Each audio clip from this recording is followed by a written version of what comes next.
Hi everybody, I'm back. It's Emma. Welcome back to my channel.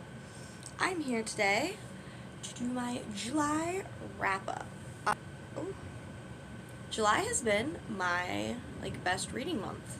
Second best. I read 19 books in July, which is wild. That's a lot of fucking books. But let's talk about them. Let's talk about the 19 books I read in July. 19 books. I read them. Some were good, some were bad. Mostly it was a lot of mediocre romance, which could pretty much sum up my entire reading life. Anyways, let's go. Okay. So the first book that I read this month in July is The Fine Print by Lauren Asher. This is the first book in Lauren Asher's Dreamland Billionaires series. Okay. Rowan has been promoted to be the executive director of creative projects. And Zara, he promotes her to be a creator, which is somebody that is responsible for designing the rides and everything. Then they kind of hit it off.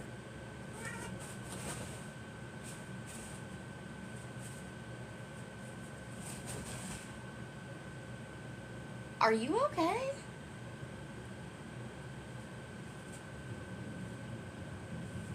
Shit. Okay. Anyways, so then they kind of can't stay away from each other. It's grumpy sunshine. It's workplace romance, I guess. I'm not really a huge fan of it. Let me start off by saying I didn't really enjoy this book. I didn't really like this book that much. I didn't really like the setup. I didn't really like the premise. I did not like Rowan. I liked Zara a lot. I think she had the potential to be a better character, but I think she was bogged down by Rowan. I'm not really sure why I read this book. Nothing about the premise appeals to me. Billionaire romances, workplace romances, The Grumpy Sunshine was good, but overall this was pretty mediocre, and it didn't really live up to the hype that this series gets. I will probably be continuing on with the series. I don't know why. I'll be continuing on with the series. And then I read Highly Suspicious and Unfairly Cute by Talia Hibbert. I read the entire Brown Sisters trilogy last year and loved it, so this is Talia Hibbert's YA debut. This story is about Celine and Bradley, I believe his name is. So they are friends turned academic rivals, and essentially they just kind of hate each other in the way that high school students hate each other. Bradley signs up on a wilderness retreat with Celine to kind of get under her skin, and just because he thinks it'll be an opportunity for him. And then because they're both on this wilderness retreat, they start making friends and then becoming friends, and then slowly kind of, come back together and realize that they love each other the whole time. This book was super cute. I'm definitely not the intended audience because it's YA, and I'm in my 20s. So there were definitely some references that I didn't... TikTok was featured heavily because Celine is a conspiracy theorist on TikTok. That's what she's known for. But I thought this book was really cute. It was really sweet. I thought Bradley and Celine were really good together. I thought they had good chemistry. I did enjoy this book. I definitely think I liked the Brown Sisters trilogy better, but obviously that was more suited to me being an adult, reading an adult romance rather than reading a YA romance that honestly I can't relate to at all because I never went on a wilderness retreat when I was in high school. I don't know, there was kind of a found family aspect between them and the friends that they made on the wilderness retreat. And if you want a really, oh my god, if you want a really cute, easy to read YA romance, I think this is the book for you. And if you like wilderness, British humor, yeah, I really don't have anything negative to say about this book other than the fact that I think my enjoyment of it was a little bit flawed because I am not the target audience, but I don't think that should affect if you read it because I still really did enjoy it despite the fact that I'm in my 20s and not in high school anymore. And then I read The Unhoneymooners by Christina Lauren. This was my first Christina Lauren book. I can't even remember the plot of this one. Oh, okay. It's about Olive and Ethan, and they are not twins. Olive is a twin, and Ethan is a brother. It looks like his brother. And at Olive's twin sister's wedding, everybody gets food poisoning from eating bad fish, except for Olive and Ethan. And Olive's sister, well, she is like sick out of her mind, is hell-bent on Olive taking her free honeymoon. I have no fucking idea why. So Olive and Ethan, as the only people that aren't sick, go on their honeymoon and then slowly kind of start to fall for each other. This book also was fine. I really did read a lot of, when I say mediocre romance, I really meant I read a lot of mediocre romance. I have a lot of trouble with romance books where the main couple is so unbelievably outright mean to each other. It makes me kind of hard to believe that they could fall in love when most of their relationship from the beginning is like insults and like talking about each other's appearance negatively, and like just, it makes the fact that they fell in love even more unbelievable. And I know it is a romance, and the whole premise of this book is fucking weird and unbelievable, but I don't know. So that's why I didn't like this book as much, because I just had a lot of trouble believing that they could actually fall in love, because they were just so cruel. I don't know. This book was really meh for me. What can I say? It was my first Christina Lauren book, and it didn't make me want to read more Christina Lauren books. If anything, it kind of made me want to run the opposite direction. But if there are any better Christina Lauren books in this one, let me know, because I would love to keep reading their books. I would love to keep reading their books, but this book was fine. And the twist at the end was expected, but also really weird. And then I read The Wicked King, which is the second book in the Cruel Prince trilogy by Holly Black. This is a series, it's a YA fantasy. It focuses on Jude, who was taken from the human realm when she was a kid with her sisters. Their parents were murdered, and she was just sort of raised as a human living in the fairy world with all these mortals. I've talked about the series a few times because I do really like it. I liked the second book a lot. It just continues the plot of the first book, so I can't really talk about what happens without giving spoilers, but I do really recommend this series. It's like dark, twisty, lots of like espionage and undercover, and I don't usually like politic-based fantasy books. I really like more action-packed ones, but I think the politics they're not super in-depth because it is a YA. I think the world building is really good. I really like all the characters. I think all of the characters are really complex. And the ending of this book left my fucking head spinning, and I'm pretty desperate to finish the series because I think the ending is going to be... Already, both of the books that I've read have been, like, once I got probably, like, halfway through, I just flew through the rest of it because Holly Black is so good at writing, like, the twists and turns of the story that keeps you so engaged. So, highly recommend the series. The second book was no exception to the rest of it, and I cannot wait to finish the third book, and then I read The Inheritance Games by Jennifer Lynn Barnes. Yes, Jennifer Lynn Barnes. This is the first book in the Inheritance Games trilogy. This series focuses on Avery, right? This is the third time I thought about this book, and I keep forgetting her fucking name. Avery Grams. So Avery Grams has not really had the best upbringing. She mostly lives in her car, and she's just trying to scrape by and get a really good scholarship and go to a good school.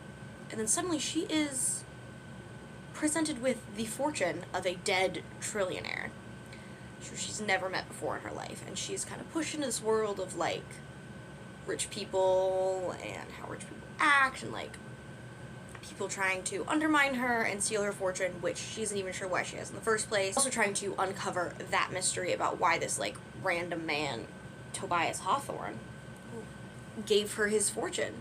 So this was the first book in a trilogy. It's a YA mystery, and I did enjoy it. We did solve the mystery at the end of this. I did enjoy it. I thought that it was fun, it was twisty, it was definitely YA. This is fucking insane.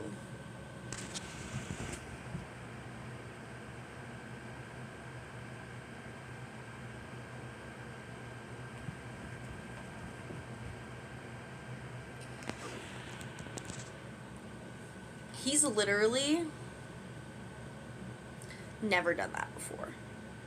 So, anyways, and he's been doing that the whole time I've been filming this. And how can I not be distracted? Because one, he's fucking cute, and two, it's so weird.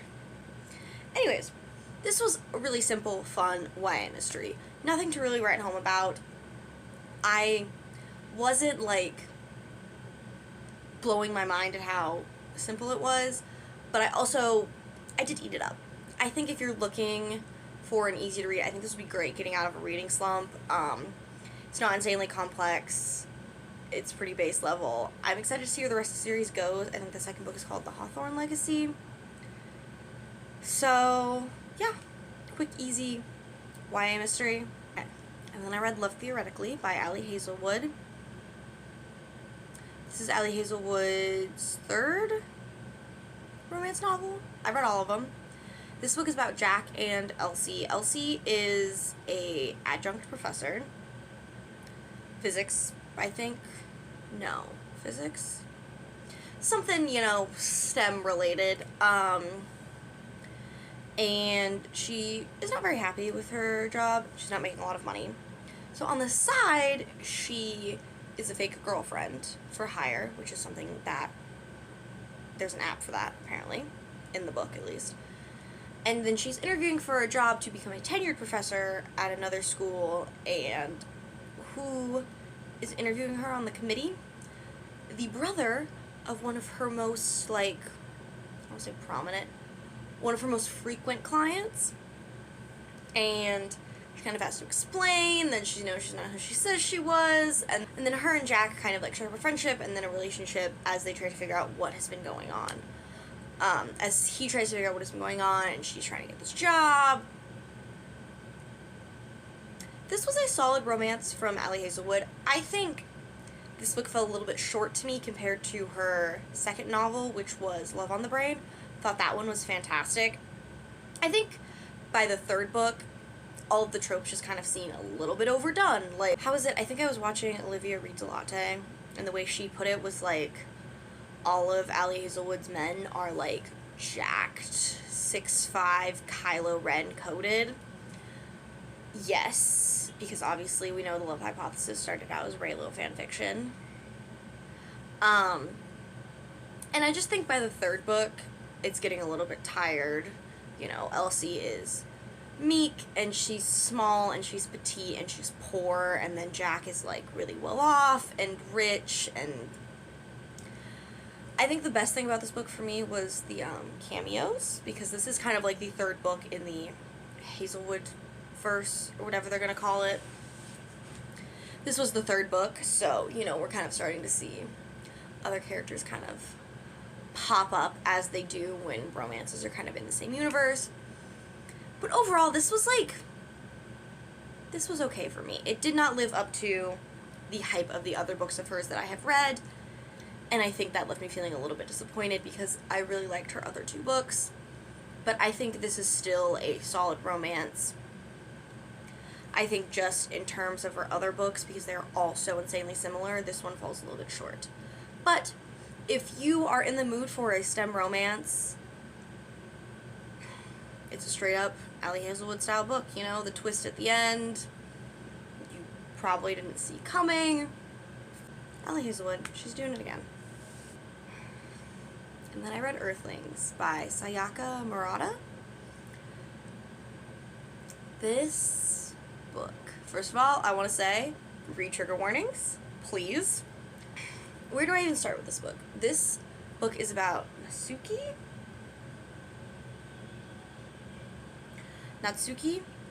She has a rough childhood. There's a lot of things going on in her life that are not good. And so she lives for the summers when she gets to go visit her grandma's house. Her grandma lives in, like, the forest, and, like, it's just this beautiful house on a hill. Has a thing, and her cousin, like, bond a lot. And then something happens, and her and her family are ripped away from that. They're not allowed to go there anymore. And she grows up, and she still kind of feels like she doesn't fit in. I'm trying to remember what they call society. I think it's like, yeah, they don't want to fit in with society. And her husband has kind of, like, subsisted on these stories that she used to tell of, like, her childhood. And her and her husband go back to this sort of house on the mountains and reunite with her cousin, and things just get fucking weird. I don't think I've ever read a book by Sayaka Murata and not been like, what the fuck was that? This one especially. I don't really know I can't really say a lot about this book, but if you want books that are fucking weird, pick this up. Read trigger warnings, because I was definitely like, holy shit. But it was just, this is just a dark, weird book. Did I like it? I don't know. Did I hate it? I don't know. I did like it. I did like this book. I think it was fucking weird, but you know what? Sometimes you just need a book that's fucking weird. And that was what this was. And then I read Finlay Donovan is Killing It by Ellie Kazumano. This is the first book in the Finlay Donovan series. Finlay Donovan, I don't know how many books there are going to be. This is the first book, and essentially we follow Finlay Donovan. She is kind of a single mom. Her husband cheated on her, they got divorced, and she's just kind of struggling. She's a writer, she hasn't written anything in a really long time, and while she is out meeting with her agent, somebody actually mistakes her for a real hit woman instead of just like a true crime writer, like thriller writer, and this woman is like, please kill my husband, here's money, and Finlay Donovan kind of gets wrapped up in this whole fucking thing. I loved this book. This was my first kind of like cozy mystery where it wasn't as high stakes as a normal thriller, but don't let that deter you, because I was on the edge of my seat reading this because there were so many fucking wild twists. I didn't know what was gonna happen next. I thought it was funny and smart, and I really liked all the characters. I thought Finlay and her sort of like live-in nanny Vero were really great. Their chemistry together was really funny. They're not together, obviously, but I thought that like their interactions and chemistry as friends and partners in this whole situation they get involved in was really, really funny. I think this is a really solid book, and I'm really excited to continue with the series because I know it gets reviewed really positively. And then I read Best Served Hot by Amanda Elliott. This is a romance book that follows Julie. And Julie is like a food Instagrammer. It's kind of like her dream to make this her full-time career, but, you know, she's still kind of building it up. And she applies to be a food critic writer for a magazine, doesn't get the job, somebody else gets the job, and his name is Bennett. This dude has like fucking 6 names. What is his name? Bennett Richard McAllister Wright. Anyways, he snags the job, and then they kind of like get into a tiff in public, and the video goes viral, and then they kind of like partner up to review some restaurants to make it seem like the magazine isn't as stuffy. I read Amanda Elliott's debut book, which was Sadie on a Plate, which wasn't really a romance. I would kind of say that more as like a contemporary novel. So this was her second book that I read, and I did not enjoy it. I thought the premise and the setup was okay. Did not see the chemistry between the two main characters. Neither of them grew as characters throughout this book. I genuinely didn't really get it. Didn't really think that a lot of it made sense. I like romances that center around food. I cook for a living. It is my job. But books like this, I liked when they were eating, because then we could hear them talk about food, but the rest of this book just felt really flat for me. I didn't see any chemistry between the main characters. I didn't really like the journey that they went on. I don't know. This whole thing was just really mediocre, which was really disappointing because I did like her first book a lot. It was mediocre. Okay. And then I read Well Matched, which was the third book in the Well Met series, which is a series of books in the small town that focus on Ren Fair. So this is the third book. It's kind of like characters that we've seen throughout the course of the books. We have April. I think it was just told through April's POV. Yes. Because the second book, yes. April, she's a single mom, and her daughter's about to go to college, and she's kind of like, I'm gonna get out of this small town. I don't know what the small town is called. Willow Creek. That's cute. I kept wanting to say Bright Falls, but that is Valley Green Doesn't Care verse. Anyways, April wants to get out of this town, and she kind of enlists Mitch, who is super hot gym teacher, to kind of help her do some home renovation projects. And in return, Mitch is like, you have to pretend to be my fake girlfriend when I go home to this, like, grandma's birthday thing. They're fake dating, chemistry ensues, and then they kind of, like, jump apart for a minute, and then his family surprises him at Ren Fair. And soon, they strike up a romance, but, you know, this book was pretty good. I liked it better than the second one, but again, I think the first one is just so far the superior book in the series. I liked April, but I think this book would have benefited from dual POVs, because I think a lot of Mitch that we see feels really superficial. April's like, he's hot, he's hunky, but I don't feel like we get a lot of depth from him as a character. And that's kind of a little bit disappointing. Did not see any development on his part, so I think dual POVs could have been pretty cool from this book. I think the whole series probably could have benefited from being dual POVs.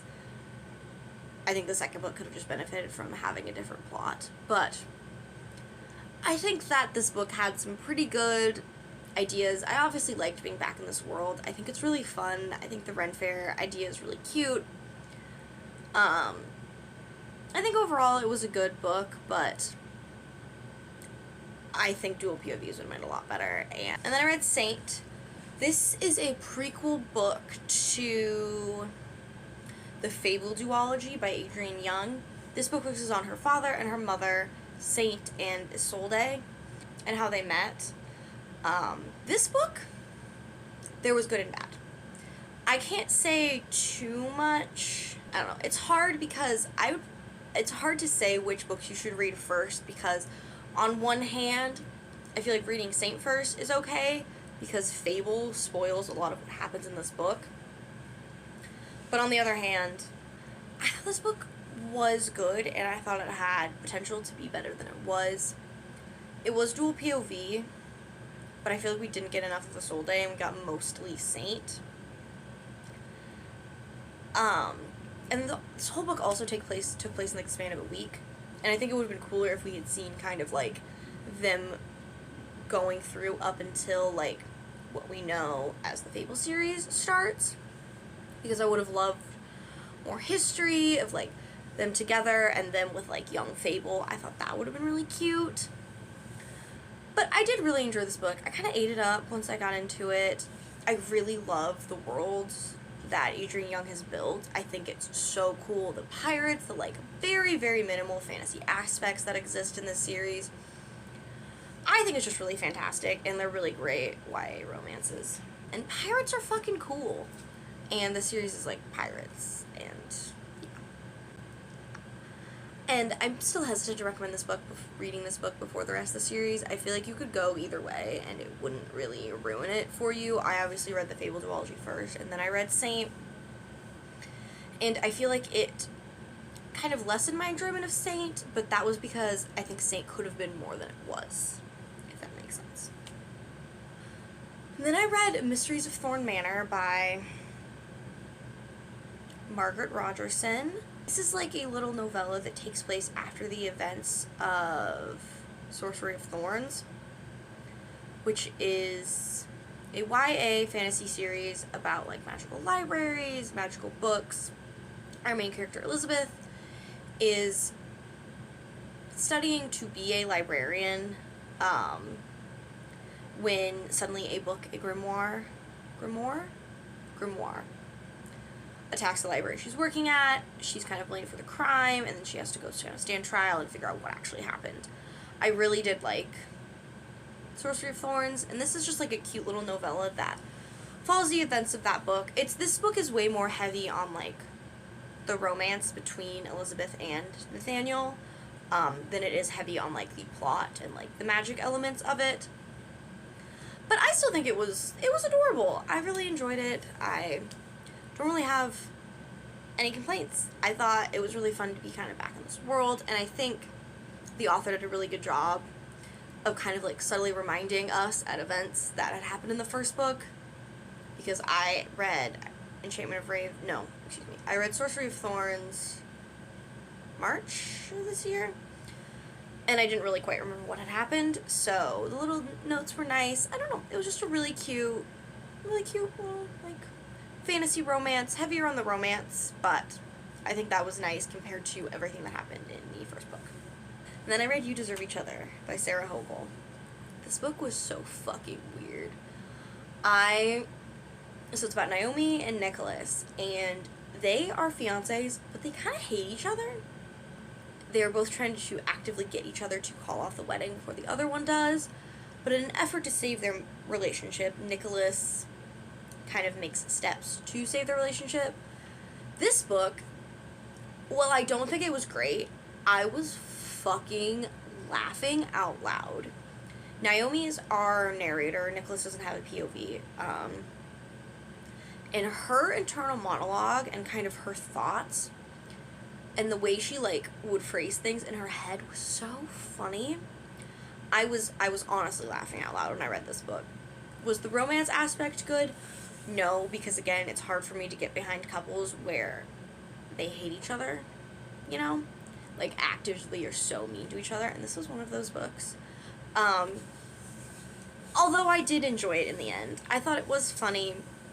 I thought it was cute. I thought them trying to save their relationship was kind of sweet, and when they started staying up for each other, I really enjoyed. But if you want something that is going to make you fucking laugh, then I would recommend this book, because I was laughing so fucking hard. Then I read Insatiable by Daisy Buchanan. I kind of talked about this in my first weekly reading vlog, which hopefully will be up by the time I'm posting this. This is a like literary fiction book about Violet. She's 26, living in London, hates her life, very unhappy. She meets Lottie at like an art opening, and Lottie's kind of like, hey, you know, we're kind of starting up this company that's similar to Violet's company that she works for, which is like kind of like connecting artists with like art curator kind of shit. I don't know. And so Violet kind of gets sucked into their world of all their rich friends and sex parties and everything like that. I think this book had a lot of potential, and I think it would have been better if it was like a murder mystery thriller. Unfortunately, it was not. It was just a contemporary novel about Violet trying to figure out her shit. I don't know. I think this book had a lot of good ideas, and then they all kind of just fell flat.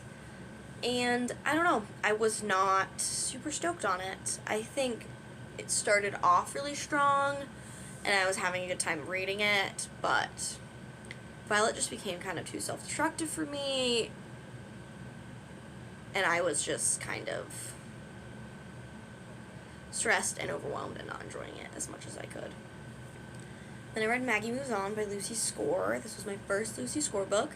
I did not like it. I thought the premise was good. It's about Maggie and Silas, and Maggie is like a home... She has like her own renovation show on YouTube, and she's always like going around different houses, renovating them, and she buys a house in a small town in Idaho. And Silas is hired on as a landscaper. They kind of have... I'm not going to say they have chemistry right off the bat. Silas throws himself onto her right off the bat because he sees her and decides he wants her as his wife. And then the whole book is kind of just like him pursuing her, and then them trying a relationship when Maggie's saying she's not going to stay. Kind of see how this book's going to go. I did not like this one. I thought it was way too fucking long. I hated Silas. I thought he was really controlling, and I don't feel like he grew at the end of the book. Like, I feel like Maggie had a lot of really good development where she was like, here's kind of like my trauma from my past and like what's been keeping me from wanting a long-term committed relationship and like putting down roots and everything. Whereas Silas just like, I don't feel like he learned anything. The dog was great. Loved Kevin. And I think that Lucy Score, kind of, she had the romance, then she had like the renovation plot, and then she had like this plot, and then she had like the mystery of the house that they're renovating. And it was just like too many fucking things going on. So I feel like if she had picked one to focus on instead of kind of trying to make them all a priority, because in the end it just felt way too messy. And then I read The Charm Offensive by Alison Cochrun. This is a romance that takes place on the set of a like Bachelor-inspired fantasy dating show called Ever After. It's like they do kind of like fantasy-inspired challenges on this romance show, and Dev is a producer on the show. He's one of the most successful producers. He loves his work. He loves romance. And then their new bachelor for the season is Charlie, and Charlie is a anxious mess. I love Charlie. I really liked this book. Charlie and Dev were really sweet together. Dev is kind of like assigned as Charlie's handler because since he is so successful on the show, they're like, hey, you need to teach this guy how to like be on camera and learn romance. And Dev is like, yeah, okay, I got it. But what he wasn't expecting was to fall in love with Charlie. And they are just, this book was fucking adorable. I loved them together. I thought their relationship was really cute. I thought they had a lot of chemistry. And I also really loved the mental health representation in this story. I thought that the way it was described, and especially Dev and sort of what he deals with, was really well, it was really well put, and I think it was just all of it was done really well. I think this was a great book. I think Alison Cochrun has easily become one of my favorite romance authors. I liked Kiss Her Once For Me. I really liked this book. What is there to say? It was cute, it was sweet, it was so heartwarming. I'm really happy with this book. Okay. And then I read Twice Shy by Sarah Hochul. This was just another romance, forced proximity between Mabel and Wesley. And Mabel inherits her grandmother's home after her grandmother, no, not her grandmother, great aunt. Mabel is kind of stuck in a rut, and so she quits her job, goes to this house, she's like, this is where I'm going to live, it's going to be great. But lo and behold, the landscaper Wesley has also inherited a bit of this house. And so they're trying to renovate the house while also trying to avoid each other because they don't really get along, because Mabel, it's kind of like a grumpy sunshine. A cute book. I think that I liked this about the same as her other book, You Deserve Each Other, which I just talked about like 5 minutes ago. I think I liked it about the same, but for different reasons. I think this one was sweeter and kind of more of like a slow burn, really adorable romance, while I think You Deserve Each Other was just fucking laugh out loud hilarious. So I liked this book for different reasons than the first. I think it was cute. I was kind of like blushing when I was reading it. I thought Mabel was a good heroine, and I think that they both of the characters underwent some really good development throughout the story. And I think they fit really well together and kind of like brought out the best in each other, and I just think it was a really fucking cute book. That's all. Then I read Jackal by Erin Adams. This is a thriller horror novel. Liz comes back home to her small Pennsylvania town to watch her best friend get married. It's not really great memories going back here.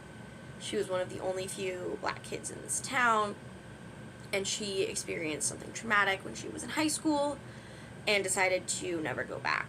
Well, at the wedding of her friends, their daughter Carolyn gets taken into the woods, and Liz is kind of reminded of another black girl that got taken in the woods when she was in high school, and so she kind of starts to investigate and uncovers that every year a black girl goes missing in the woods, and she's trying to figure out what is going on, and something is happening, and it's up to her to kind of like stop it.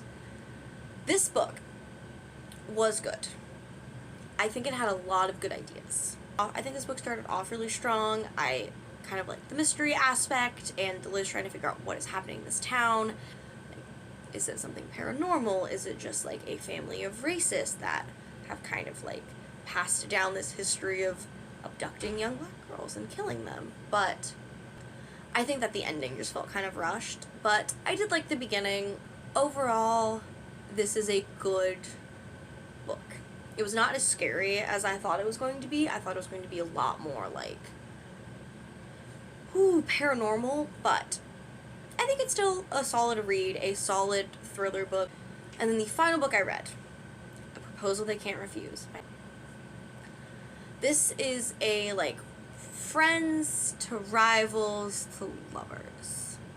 We have Camilla and Liam, and they grew up as neighbors because Camilla's family owns the restaurant that's next to Liam's family's whiskey distillery.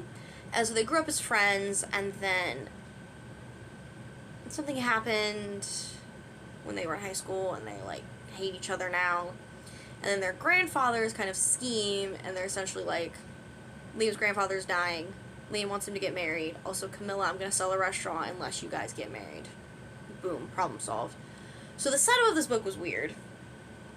But I did like it. I thought Camilla and Liam had some good chemistry. This book was kind of steamy and funny, and it wasn't, like, again, blowing me out of the water like some of the romances that I've read. Again, like I said, a lot of mediocre romances this month where they were good, but they weren't like, wow, I need to recommend this romance book to fucking everybody. I'm definitely going to continue on with the series. I liked sort of the world that she had the author set up, but kind of was rushed in the end, and that was a little bit disappointing, but I still had a good time reading it, and that's all. Those are the 19 books that I read in July. That was a lot. I'm very tired now. Thank you for watching. I don't know, give it a like, a comment, a subscribe. Let me know if there are any videos you want to see from me. Thank you. And I will talk to you guys soon.